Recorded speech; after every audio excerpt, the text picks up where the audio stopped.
Hi, hope everyone's doing good. Today I'm going to walk you through another case study of one of my awesome clients. I'll walk you through how Viraj got from here to this. I'll walk you through, as per usual, I'll walk you through the training strategies, nutrition protocols, everything we did. For those who don't know me, my name is Gayan Pereira. I'm a PICP strength coach and a sports nutrition specialist, and I have coached over 1,200 Sri Lankan expats over the past 10 years to lose body fat, build lean muscles, and improve their health. Cool. So Viraj, starting point, he started with 102.2 kilos. He has a very tight work schedule, which I'll get to I'll explain in a bit how we work around it. Injuries: he had a slipped disc, knee pain, mostly due to excessive body weight. Cool. The main goals: lose weight, improve health and fitness. Okay. Cool. I usually start explaining the training strategies first, but I'll do the reverse here because the training the nutrition strategies we used here is very simple and very straightforward. So I'll start with that. So very we this is a simple but very effective method, and okay, I'll explain it. So what we did, we reduced his calories. So we increased the calorie deficit by 5% each week. So week one, 10% deficit from his, so we calculated his maintenance calories and reduced 10% of it. Then week two, so increased by 5% from week one, so 15%. Then week three, 20%, week four, 25, week five, 30%. Then after that, we did a diet break at men, so we bring back up calories again in week six. Okay.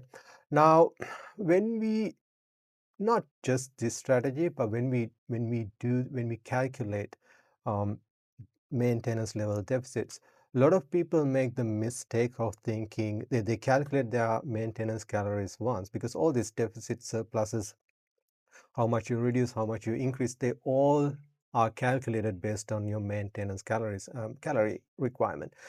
A lot of people make the mistake, they calculate the maintenance level one time, then they think, okay, that's my maintenance, then all the all the decisions in the following decisions are made based on that number. It's a mistake because you're contrary to popular belief, your maintenance calories does not stay the same. It's a moving target. It's not a static target. It changes with your body weight changes. If you um, yeah, so and your activity level mainly, there are few factors it affects your maintenance calorie requirement. The two main ones: your body weight changes, changes of your body weight, and your activity level, because those are the two main things that changes often. Now you have to recalculate constantly. You have to recalculate your maintenance calorie level constantly, depending on your activity level, and your body weight changes. Okay. Yeah, for example, let's say you had 10,000 steps today. So steps is an easy way of figuring out your activity level. So let's say you had 10,000 steps today and you only got 5,000 steps tomorrow. Then your calorie requirement tomorrow is going to be significantly less than today, because your activity level is low. Now, if you have that if you have 15,000 steps next day, your calorie requirement is going to be significantly higher because you're more active. Okay, so it's a moving target. Keep that in mind, otherwise the numbers will not be accurate. Cool. So this is the strategy.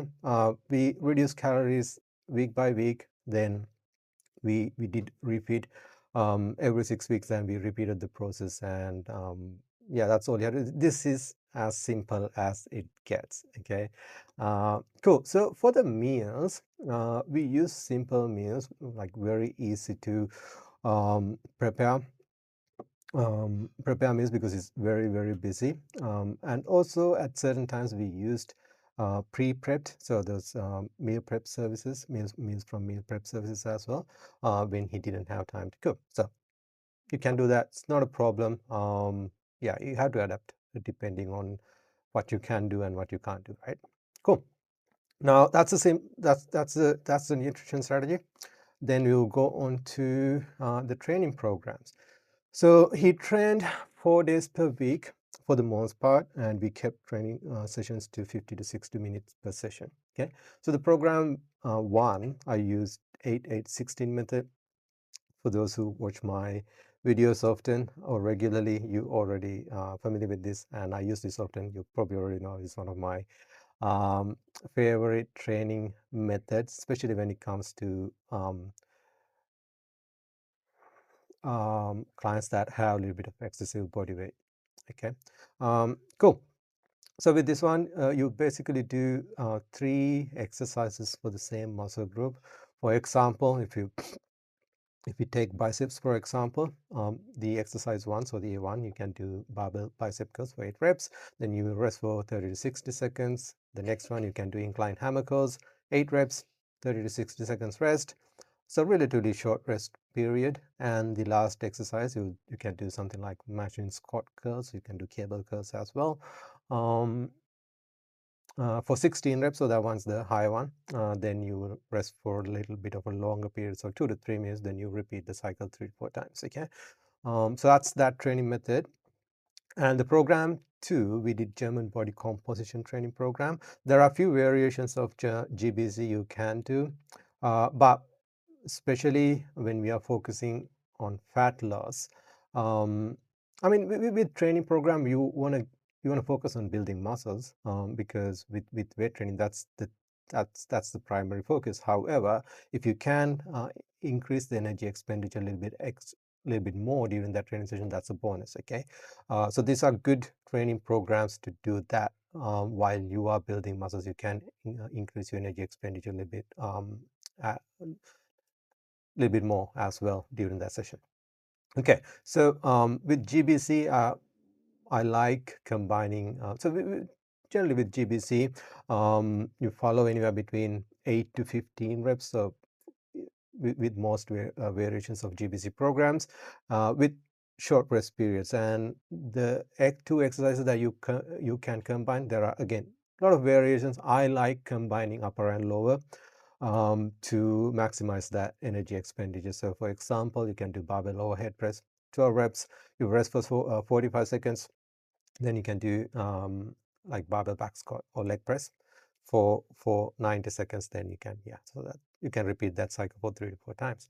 So that will be, so that's GBC. And the program 3, we did back offsets.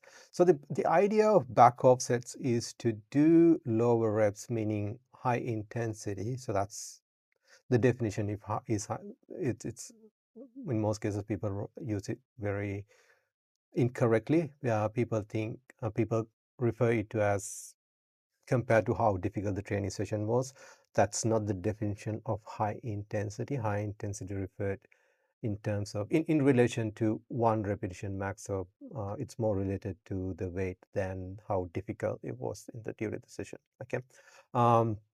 So high intensity or lower reps, relatively lower reps earlier in the workout. So and towards the end of the sets, we increase the number of reps to accumulate more training volume. So for example, let's say bench press, you will do set 1, you will do 8 reps, set 2, 8 reps, set 3, 8 reps, set 4, 8 reps. And the last set, you will do 20 to 25 reps.